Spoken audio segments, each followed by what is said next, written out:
is what you sow. And what you sow is what becomes the fruit, or becomes a reality in your programs. Programs are nothing more than ideas, thoughts that we buy as being real. Like, for example, you have bought a program that you can only accomplish this much, that you can only achieve this much, that you can only aspire to become this great, that you can only contribute this much.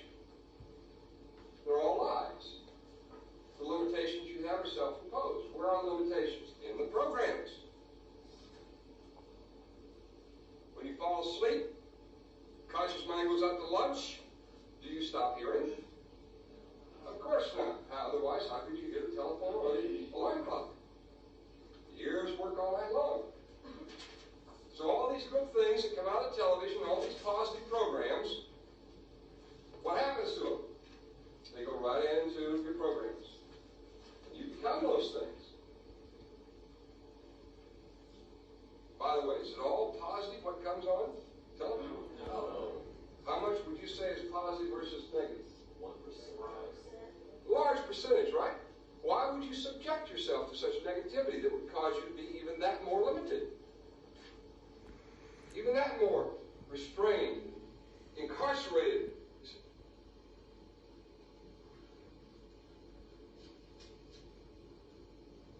You ever play the radio without listening to it?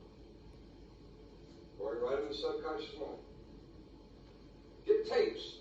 Take the songs that you really like that are supportive and positive. Play those. Know what's on it. Have control. I don't get into vehicles and just play radio. I don't do that. Upset some people. Turn the radio on. I want to talk to you. Hell with the radio. I'm not here to listen to that. By myself, don't play the radio. Because I want to think. You ever drive from one point to another point in your car, and how did I get here? Once, it sort of happens, subjectively, you just drove the car. Where was your conscious mind? Out to lunch. Drive it subjectively. So what's going on with that radio? It's going right into your subconscious. All the negativity comes all over it. Where does it go? Right into you. Fastest way to change your program is with emotional involvement. Subconscious mind does not know the difference between fact and fantasy. How do we know that? Did you ever wake up from a nightmare, shaking, chills, sweating, perspiring? Ever happened to you? Shaking a little bit?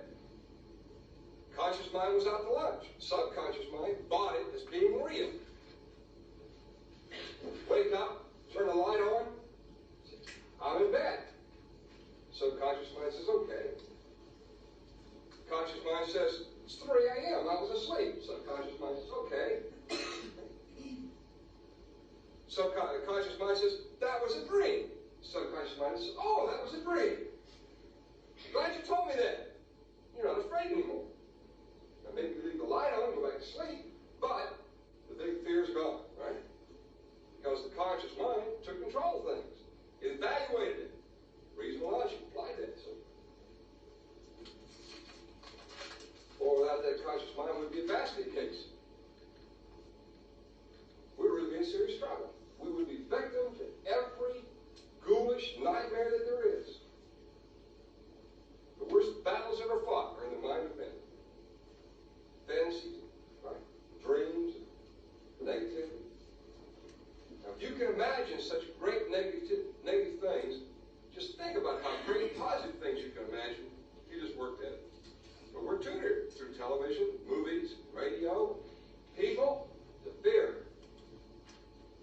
We're born with like 2,000 programs, basically all for survival. Digestion and all that.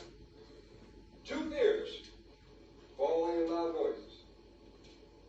When you put fears, you might start discovering, right? You only got these 2 fears, and yet you've got all kinds of fears that live with you. Where'd they come from? Programs. Ideas and thoughts that you bought as being real since childhood.